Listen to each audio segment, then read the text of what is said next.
the Suns. Obviously, they've got the Jay Crowder. There's the new ownership situation could mean a sort of a change in direction. I don't think that I don't think it would probably surprise anyone if it turned out that Monty Williams and Deandre Ayton would be happier being as far apart from each other as possible. You don't say. Yeah. Um, there's been little tiny little rumblings about Chris Paul. So in terms of a team that could choose to change direction, I just want to flag them as a team that could surprise us.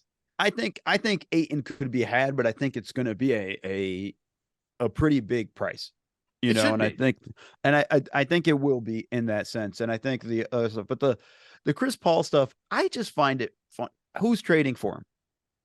Like, it's in all honesty, I know the contract's not guaranteed the next couple of years, but the guarantee date's like the draft. Like, it's you're picking him up, you're picking it up early, and who's going to give up?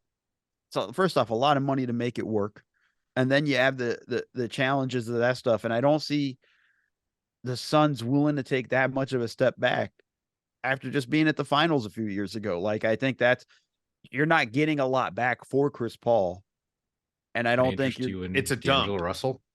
Yeah, you're not. No, they're not. I'm gonna slap you. So now you got Fred Caps coming down, and I'm coming. And you're just lucky it's cold as hell in Milwaukee. I'm gonna wait till the springtime. But like, you got to watch for that stuff. I think Ayton's more movable and can bring back more. That would be the move if I were them to take a look at. If you were gonna reboot, I mean, what are you rebooting around Booker and Bridges? I know Cam Johnson's going to be a free agent this summer.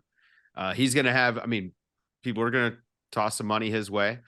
That's a hard reboot if you go ahead and move on from Chris Paul and move Ayton. But I think Ayton, man, he ought to get a big haul. That guy's he's a good player. I'm not sure, I think Indiana was interested in him, and now, they've locked in Miles Turner, which is great. That's a good move for them.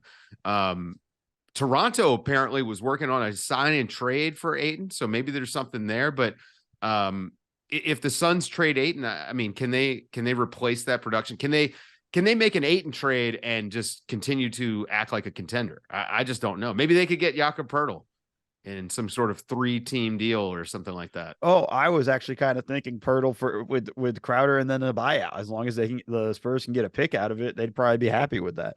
Yeah. That was just kind of floating in my mind in that, but that's also, I don't know how the money works or anything like that.